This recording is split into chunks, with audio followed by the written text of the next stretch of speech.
한국 전쟁이 일어났던 때의 일입니다.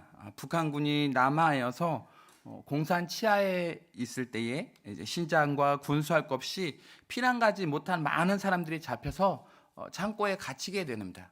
그 가운데는 목사님도 계셨는데요. 조사를 해서 풀어줄 사람은 또 풀어주고, 또 이민재판에 회부해서 처형할 사람은 처형을 했는데, 그 당시 기준이 아무것도 없었습니다. 그래서 북한군은 사람의 손으로 조사의 기준으로 삼았습니다.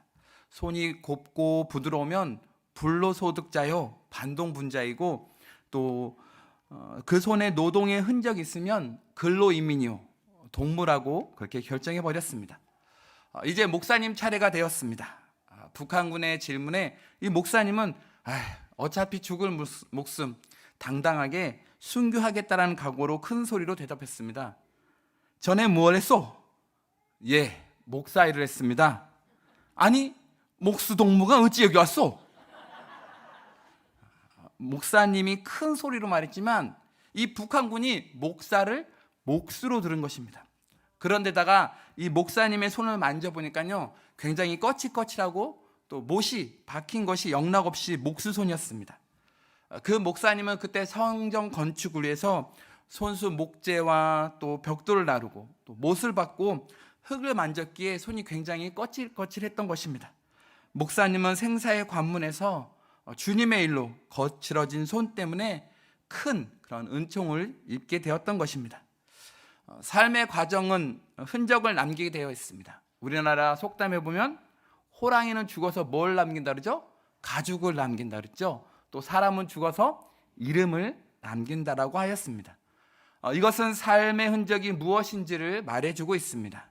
나는 인생을 살면서 어떤 흔적을 만들고 있을까?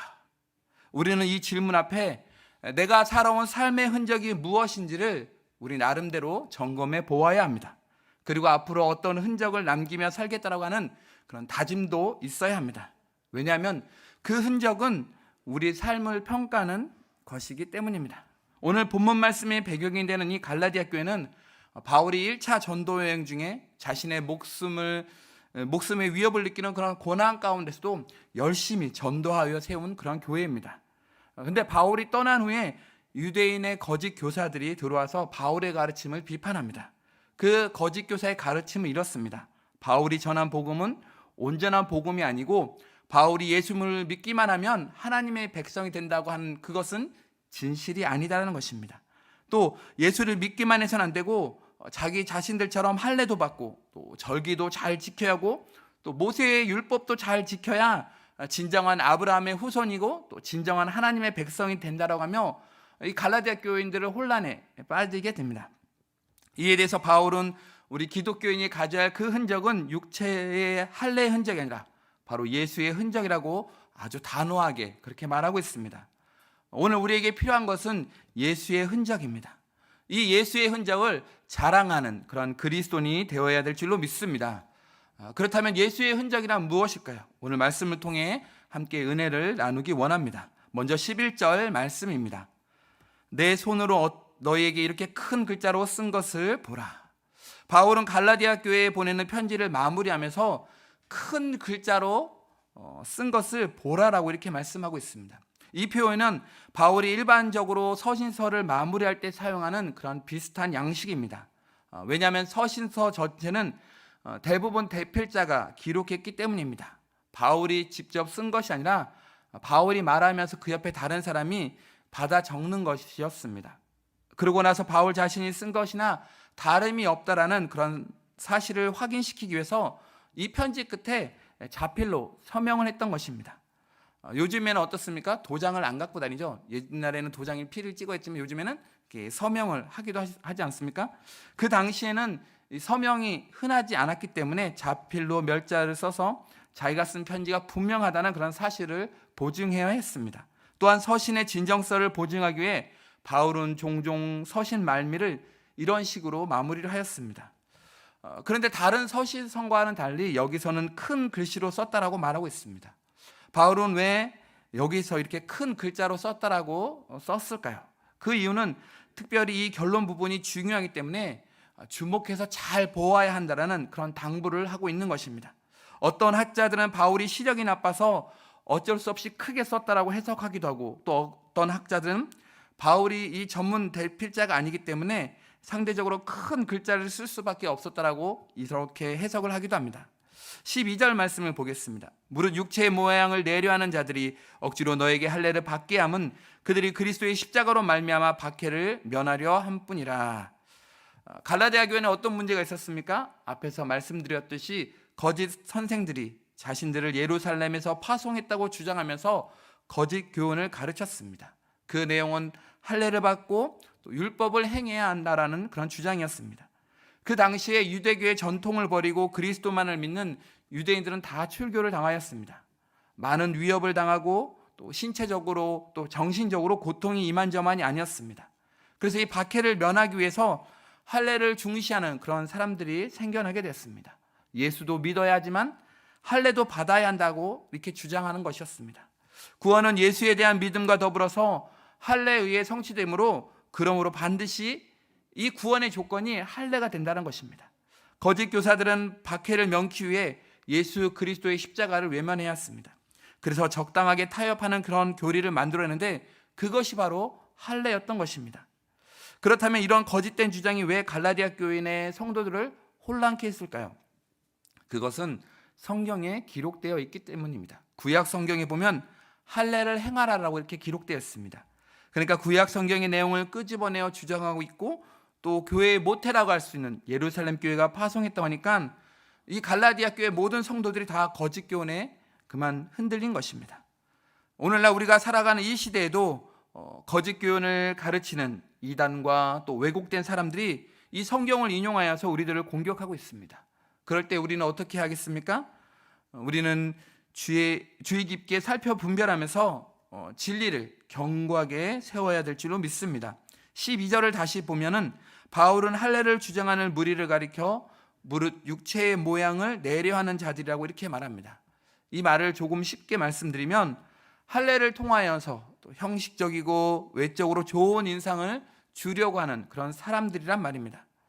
사람들에게 야, 저 사람 정말 괜찮아, 저 사람 정말 마음에 든다, 저 사람 정말 나에겐 정말 괜찮은 사람이야 라는 그런 평판을 들으려고 하는 그런 사람들입니다.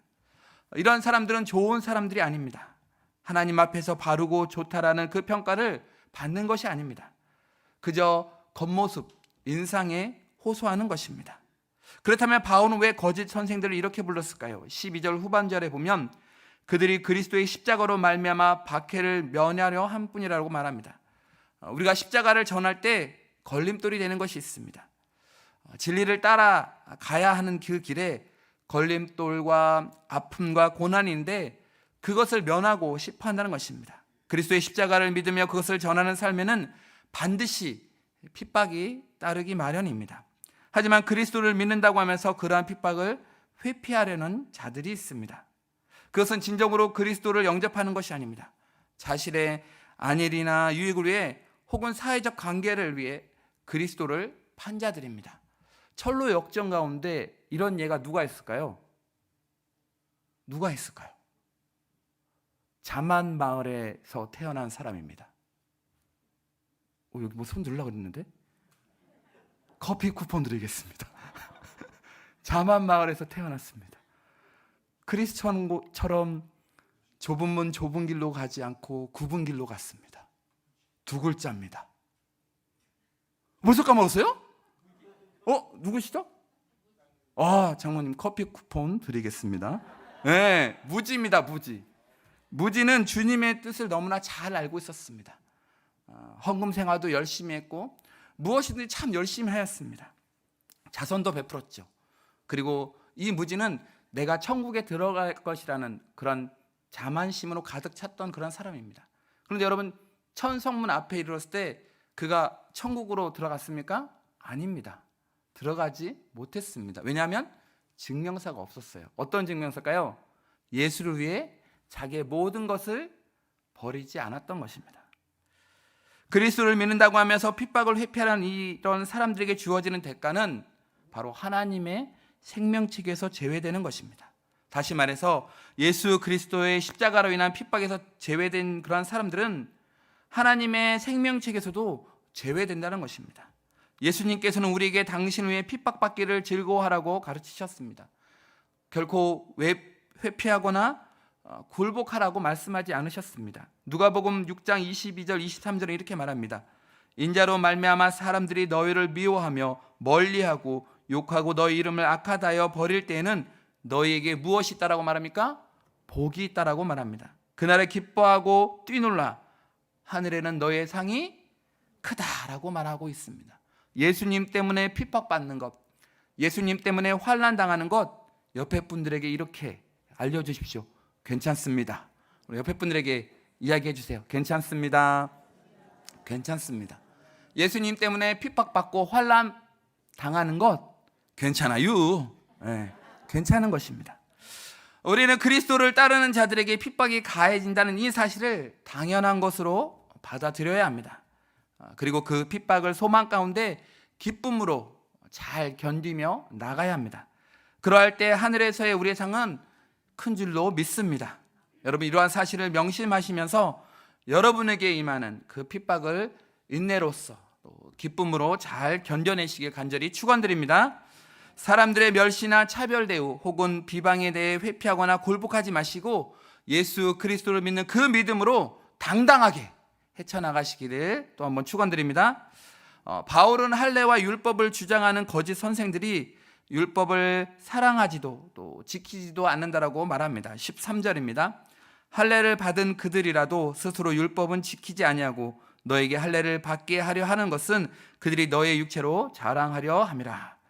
율법이란 뭐냐? 하나만 지킨다고 되는 것이 아닙니다. 10계명 중에 여러분 하나라도 어기면 그것은 어떻게 되는 거죠? 10계명 중 하나라도 어기면 다른 계명도 함께 어기게 되는 것입니다. 할례를 받으면 다른 모든 율법을 함께 지켜야 합니다. 그런데 그들은 어떻게 했습니까? 그들이 육체의 모양을 내는데 필요한 이 할례만 받고 다른 율법은 지키지 않았습니다. 그들은 율법을 지키기 위하여 할례를 행한다라고 말했지만 사실은 율법을 지키는 것에만 그들은 관심이 없는 자들이었습니다. 그들은 스스로 율법을 지키지 않으면서 할례만 받게 하려고 했던 것입니다. 이사야서를 보면 하나님이 이사야를 통해 한식하고 또 탄식하고 아파하는 그런 말씀이 있습니다. 이사야 29장 13절입니다. 이 백성이 입으로는 나를 가까이 하며 입술로는 나를 공경하나 그들의 마음은 내게서 멀리 떠났나니 그들이 나를 경외함은 사람의 계명으로 가르침을 받았을 뿐이라. 당시 이스라엘 백성들의 신앙은 입으로만 하나님을 가까이 하고 또 입술로는 하나님을 공경한다고 했지만 그 중심과 마음은 하나님으로부터 떠나 있었습니다. 사람의 계명으로 가르침을 받았을 뿐 하나님의 명령을 따르지 않고 있었던 것입니다. 경건의 모양은 있지만 경건의 능력은 없었던 그러한 사람들이었습니다. 입술로 하나님을 사랑한다라고 하는 고백은 중요한 것입니다. 그러나 마음의 사랑으로 가득한 입술의 고백만이 우리 주님께 인정받을 수 있습니다. 15절은 기독교의 핵심을 말해주고 있습니다. 우리 15절 함께 읽겠습니다. 시작. 할례나 무할례가 아무것도 아니로되 오직 새로 지으심을 받는 것만이 중요하니라. 아멘. 우리 성도에게서 중요한 것은 할례를 받았는가 받지 않았는가 하는 것이 아닙니다. 그가 거듭나서 새로 지으심을 받은 자가 되었느냐 그렇지 못한 자냐 그것에 달려 있습니다. 그러므로 기독교의 핵심은 새로 지으심을 받는 것, 다시 말해 거듭나는 것입니다. 성령님께서 우리 마음속을 새롭게 태어나도록 하셔서 내면에 진실된 변화가 일어나야 합니다. 오늘 세례와 입교 받으신 분들이 계신데 이전의 삶과 다른 삶을 살아야 합니다. 전에는 삶의 주인이 나였다라면 이제는 거듭나서 내 삶의 주인이 내가 아니라 예수 그리스도 하나님이 되셔야 합니다. 내 안에 거친 말들, 야 이 개, 야 이 18 이랬다면 이제는 주여 인내 갖게 하소서, 사랑하게 하소서, 용서하게 하소서 이렇게 거듭나야 하는 것이죠. 전에는 술, 담배 많이 하셨으면 한꺼번에 끊으라면 떨리죠. 그러니까는 10개 한갑 피우셨으면 반으로 줄이셔서 완전히 끊으셔야 합니다. 술도 2병 더 드셨으면 반병, 1병, 반병 이렇게 해서 완전히 끊어야 하는 것입니다. 성령님께서 우리 속에 오셔서 우리의 내면을 살리셨기 때문에 영적인 인지 능력이 생겨서 하나님께 예배하고 또 그분의 말씀을 듣고 깨닫는 일이 신앙의 중추요, 핵심이 되는 것입니다. 영국 런던에 가면요, 마담 투소 박물관이 있습니다. 밀랍 조각가 마리 투소에 의해서 설립된 이 박물관은 밀랍 인형 박물관인데요, 역사적인 왕실 인물, 또 유명한 영화배우, 가수, 스포츠 스타, 악명 높은 살인자의 밀랍 인형을 전시해 놓았습니다. 실물처럼 키도 똑같고 또 외모도 똑같고 정말 실존 인물이 즐겨 입던 옷과 장식 역시 똑같다고 합니다. 그런데 이 밀랍 인형이 없는 것이 있습니다. 뭘까요? 키도 똑같고 옷도 똑같고 다 똑같은데 없는 게 있습니다. 딱 하나, 생명입니다. 기독교 신앙은 마담 투소에 있는 밀랍 인형 같은 것이 아닙니다. 감쪽같이 외적으로 똑같이 생긴 것이 핵심이 아니고 그 속에 생명이 있느냐 생명이 없느냐가 핵심입니다. 주님을 만나 거듭나야지 교회 안에 수십 년 있었다고 해서 참 생명이 보장이 되는 것은 아닙니다. 거듭나서 내면에 참된 변화가 일어나지 않으면 아무리 오래 있어도 신앙의 그 정수를 맛볼 수 없는 것입니다. 거짓 선생들은 갈라디아 성도들 하여금 할례를 받게 함으로써 그들의 할례받은 육체를 자신들의 자랑거리로 삼았습니다. 그래서 사도 바울은 13절 하반절에 너희 육체로 자랑하려 함이라고 말합니다. 거짓 선생들은 할례받은 사람의 숫자에 관심이 있었습니다. 자기들을 추종하는 세력들에게 관심이 있었던 것입니다. 이처럼 할례를 자랑하고 또 유대인임을 자랑하고 또 종교의식과 형식을 자랑하였습니다. 자기들을 추종하는 사람들의 숫자를 자랑하였습니다. 그러나 바울은 어떻습니까? 그리스도 외에는 결코 자랑할 것이 없다라고 그는 고백하고 있습니다. 14절 말씀 함께 읽겠습니다. 시작. 그러나 내게는 우리 주 예수 그리스도의 십자가 외에 결코 자랑할 것이 없으니 그리스도로 말미암아 세상이 나를 대하여 십자가에 못 박히고 내가 또한 세상을 대하여 그러하니라. 아멘. 여러분, 바울이 어떤 사람입니까? 우리 너무나 잘 알고 있습니다. 수많은 자랑거리를 가진 사람입니다. 좋은 가문과 혈통을 가지고 있습니다. 탁월한 선생, 세계적인 석학 밑에서 배워 학벌도 너무나 출중합니다. 거기다가 하나님을 향한 열정과 열심을 가진 그런 신실한 사람입니다. 그런 수많은 자랑거리를 가지고 살다가 주님을 만난 후 그 모든 것을 해나 배설물처럼 그는 여겼습니다. 바울은 모든 자랑거리를 다 내려놓고 이렇게 말합니다. 고린도전서 2장 2절입니다. 내가 너희 중에서 예수 그리스도와 그가 십자가에 못 박히신 것 외에는 아무것도 알지 아니하기로 작정하였습니다. 수많은 자랑거리를 가지고 살았던 바울입니다. 근데 그 바울이 주님을 다메섹 도상에서 만난 후에 세상에 자랑거리를 내려놓고 십자가와 예수 그리스도에는 알기를 원하지 않는다라고 그는 고백하고 있습니다. 그렇다면 바울이 십자가를 자랑하는 이유가 무엇 때문일까요? 14절 중반절 다시 보겠습니다. 그리스도로 말미암아 세상이 나를 대하여 십자가에 못 박히고 내가 또한 세상을 대하여 그러하니라. 아멘. 바울이 십자가를 자랑하는 이유가 무엇입니까? 세상이 나를 향하여 죽고 내가 세상을 향하여 죽었기 때문이라고 바울은 고백하고 있습니다. 성도들은 예수를 잘 믿어서 천국에 가는 것은 좋지만 이 땅에서도 잘 되어야 된다고 생각합니다. 나만 잘 되는 것으로 충분하지 않습니다. 내 배우자, 내 자식, 사돈의 팔촌까지 전부 다 형통하기를 원합니다. 복받기를 원합니다. 이런 세속화 때문에 교회가 세상에서 거룩한 영향력을 끼치지 못하는 것입니다. 주님을 만난 후 세상은 온데간데 없고 구속한 주님만 보이고 십자가만 사랑스럽고 오로지 세상을 향해 죽고 십자가만 사랑했던 바울처럼 되기란 그렇게 쉬운 일이 아닙니다. 왜냐하면 예수를 믿고도 이 세상을 놓으려고 하지 않기 때문입니다. 이 땅에서 내 자식이 좋은 대학에 들어가야 하고 좋은 직장을 얻어야 하고 시집장가도 잘 가야 된다라고 생각합니다. 혹시 내 힘으로 얻기 힘든 이 세상을 얻으려고 하나님의 능력과 도움을 구하면서 신앙생활을 하고 있지는 않습니까? 수많은 세상 종교처럼 하나님을 움직이려고 하고 있지는 않으십니까?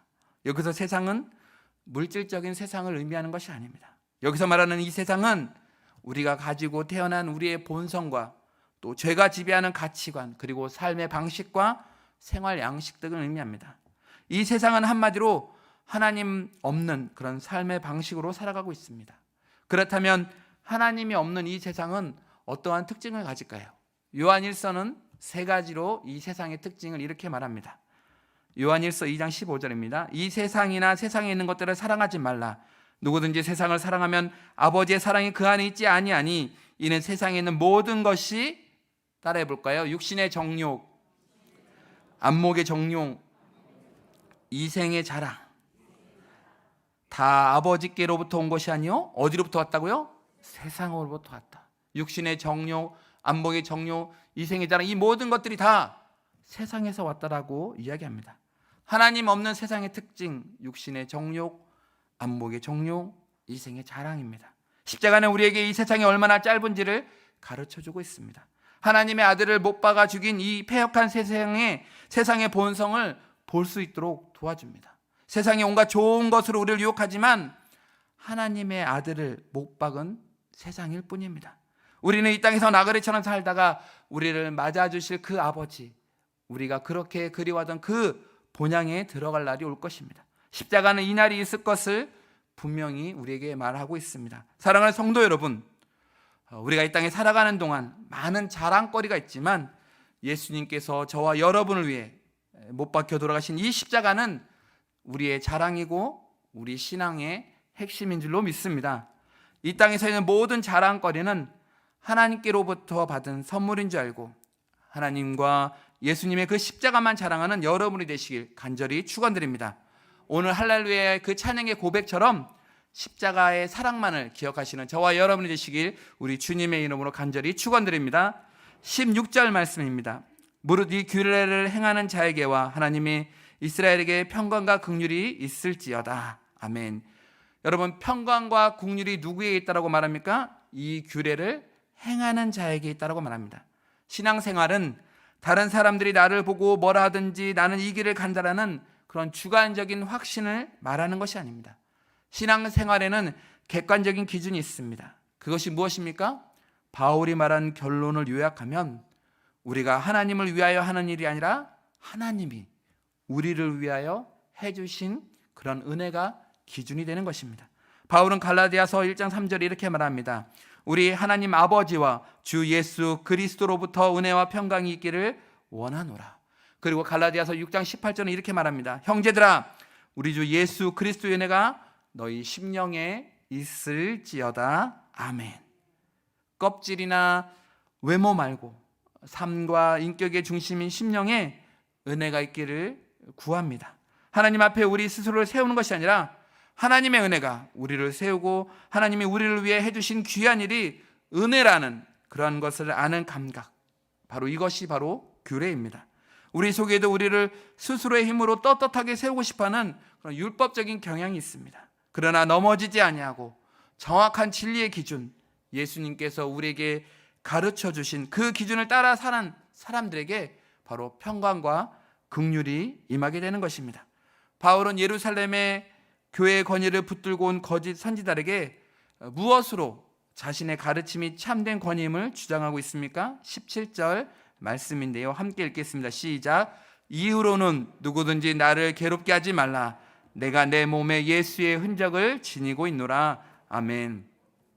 바울은 갈라디아 교회에 자기의 글이 사도적인 전승이고 또 하나님께로부터 온 진실이라는 것을 무엇으로 주장하고 있습니까? 자기 몸에 있는 예수의 흔적이라고 말하고 있습니다.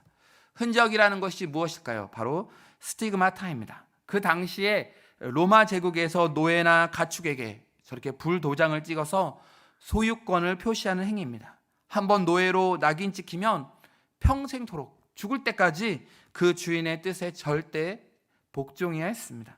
그렇다면 바울이 말하는 이 예수의 흔적이란 무엇을 의미하는 것일까요?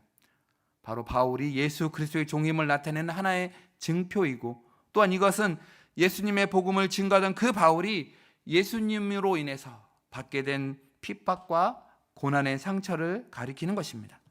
예수 그리스도의 복음으로 인해 받게 되는 이 핍박의 상처는 우리 모든 그리스도인들이 지녀야 할 예수의 흔적인 것입니다.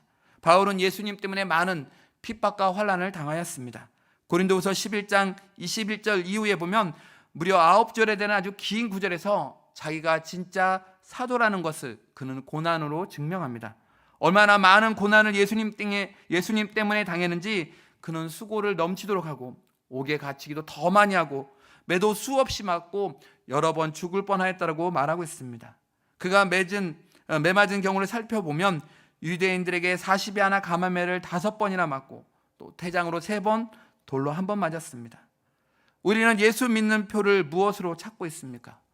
예수 잘 믿어서 잘 되고 형통하고 평안한 그러한 것에서 신앙을 찾고 있지는 않습니까? 기독교가 우리나라에 정착할 당시의 일입니다. 고려 신학교 학장이었던 한상동 목사님이 계십니다. 한번 사진 한번 비춰보시겠어요? 이분이 바로 한상동 목사님이신데요. 이분이 경남 고성군에서 개척교회를 세웠는데 그 마을에 있던 유지들이 이 목사님을 굉장히 괴롭혔습니다. 어느 주일 아침 설교를 하고 있는데 담 너머에서 돌이 날아왔습니다. 돌은 마루를 향해 여기저기서 나오는데 이런 주일이 매주일마다 계속되는 것이었습니다. 그러자 이 한상동 목사님은 교인들을 방 안쪽에 앉히고 자신은 마루에 앉아서 날아오는 돌을 등으로 막았습니다.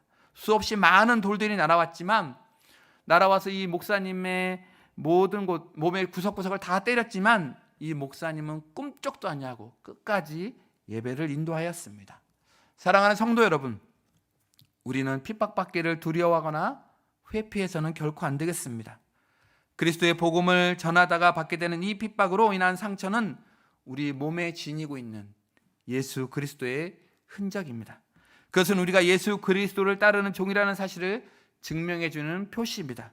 그러므로 핍박받는 일을 두려워하거나 피하지 마시기 바랍니다. 고린도후서 12장 10절은 이렇게 말합니다. 그러므로 내가 그리스도를 위하여 약한 것들과 능력과 궁핍과 박해와 공고를 기뻐하노니 이는 내가 약한 그때에 강함이라. 아멘. 베드로전서 4장 16절 만일 그리스도인으로 고난을 받으면 부끄러워하지 말고 도리어 그 이름으로 하나님께 영광을 돌리라. 아멘. 우리가 40일 동안 순례의 여정을 통해서 간 곳이 어디입니까? 영광의 길입니다. 그 영광의 길이 바로 예수 그리스도의 흔적이 있는 그러한 길인 줄로 믿습니다. 주님께서 주시는 능력으로 우리 앞에 찾아오는 모든 환난과 어려움들을 당당히 받아들이시기 바랍니다. 그럴 때 주님께서는 이 핍박과 고난을 견딜 수 있는 힘과 능력을 주실 줄로 믿습니다. 바울은 그리스도의 십자가만을 바라보았습니다. 두 마음을 품지 않았습니다. 흔들리거나 뒤돌아보지 아니하고 단호하게 그 진리의 길을 힘차게 걸어나갔습니다. 그러므로 그리스도의 위대한 능력의 삶을 살았습니다. 그러한 삶은 예수 그리스도의 흔적을 가진 데서 나온 삶이었습니다. 바울처럼 우리도 예수 그리스도의 흔적을 가지고 살아감으로 하나님 나라의 역사를 이루어가는 참된 승리자가 되시길 우리 주님의 이름으로 간절히 축원드립니다. 기도하겠습니다.